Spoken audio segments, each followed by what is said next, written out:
What's this whole mother-in-law and daughter-in-law conflict people talk about? I've never felt it personally. Are there really such mean mothers-in-law out there?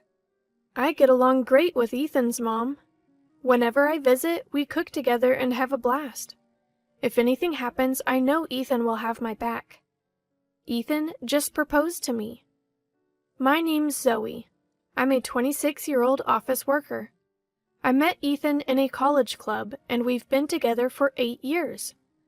Maybe that's why I get along so well with his mom. Back in college, we both aimed to join a major corporation. Ethan was so determined to join that famous company, and I took the chance too. Job hunting was tough, but we both made it in. We hugged and celebrated. But since then, our busy jobs meant we couldn't have many relaxed dates. We just wanted to support each other more than anything. That's when Ethan proposed. After 8 years, we felt inseparable. I was over the moon. We visited each other's families, and all that was left was the wedding. Then, one day, Ethan's mom, who was supposed to live with his brother Liam, asked to move in with us. I was taken aback. We never discussed living together. What about my parents? I said. Ethan tried talking to her, but she wouldn't listen. She had her reasons. After your father passed, I couldn't do much for Liam. He didn't go to college, and without a high school diploma, he can't get a job. Ethan, you're all I have. You might as well be my eldest. What? Liam's there with you. We can help financially. I want to live with both Ethan and Zoe. Families support each other. I love you, Zoe. Mother-in-law, but... After discussing, we agreed to live with her until Liam got married. After the wedding, we moved in. But what awaited was the classic mother-in-law and daughter-in-law conflict. I was sure we'd be fine. The next morning, I woke up at 5 a.m. to find her already making breakfast. I rushed to the kitchen. Good morning. I'm sorry I'm late. Let me help. You sleep in so late. I've already made breakfast and Ethan's sandwich. Women should wake up early and handle the house. What kind of upbringing did you have? Her words stung. I was shocked. What should I do?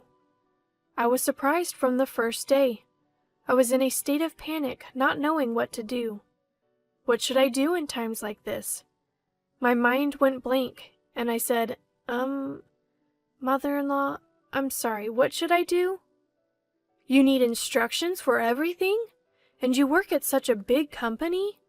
Maybe you got in by luck and were about to be fired. That's why you rushed to marry Ethan. That's not true. We wanted kids, and I wanted to make things easier for you. Easier? I woke up early because there's one more person, and you're still sleeping. It's more work. I'm sorry. I don't like you. Don't defy me. Got it? What? Defy me, and you'll get a divorce. That's it. I faced the classic conflict I never expected. Every day was filled with her taunts and sarcasm. The dream life I had envisioned vanished before my eyes. I was exhausted, constantly trying to keep Ethan's mom in good spirits. We'd only been married for 3 months. I wanted to talk to Ethan about it, but he was always too tired from work and fell asleep immediately. I thought I'd have a chance when he got home. One day, as Ethan was changing in the bedroom, I brought up the mother-in-law issue. But Ethan dismissed it.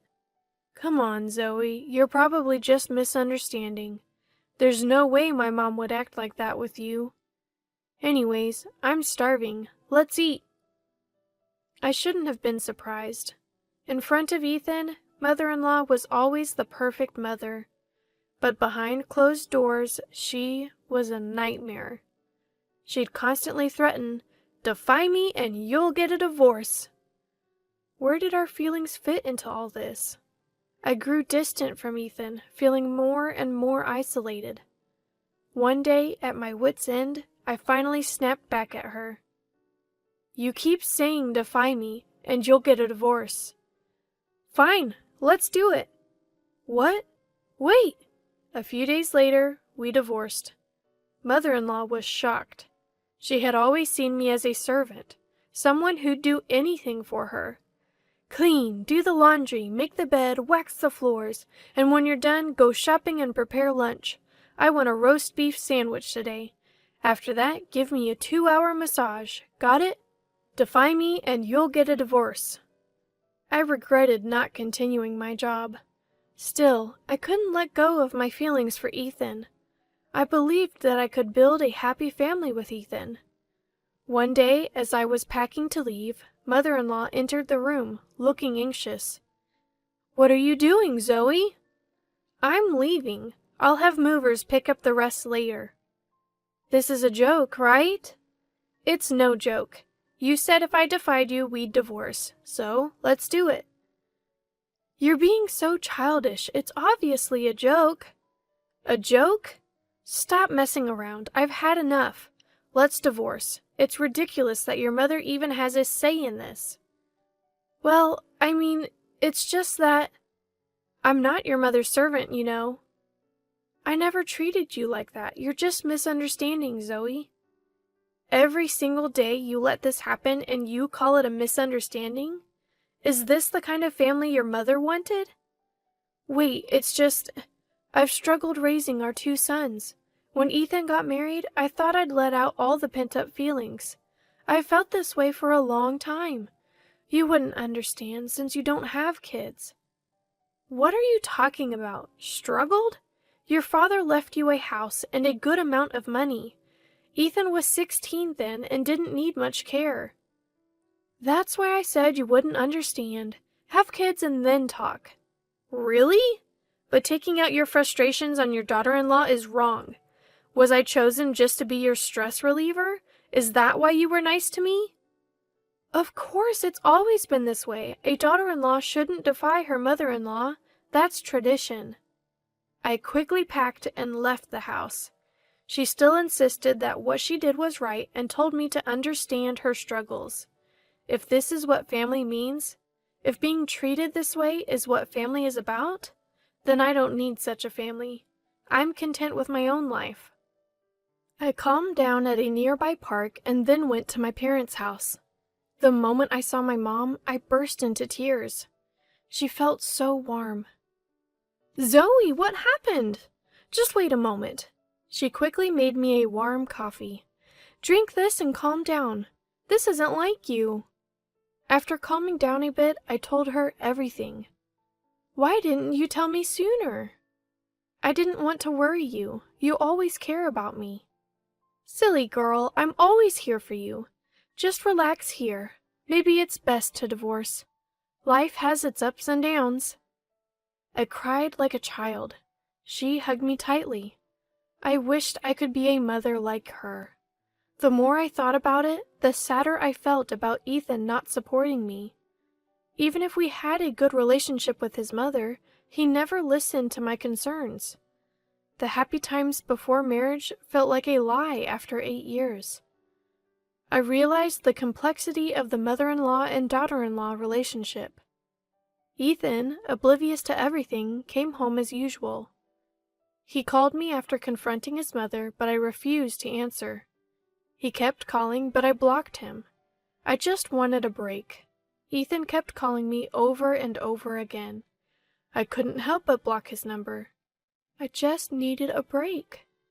That night, I enjoyed the creamy stew I made with Mom and went to bed early.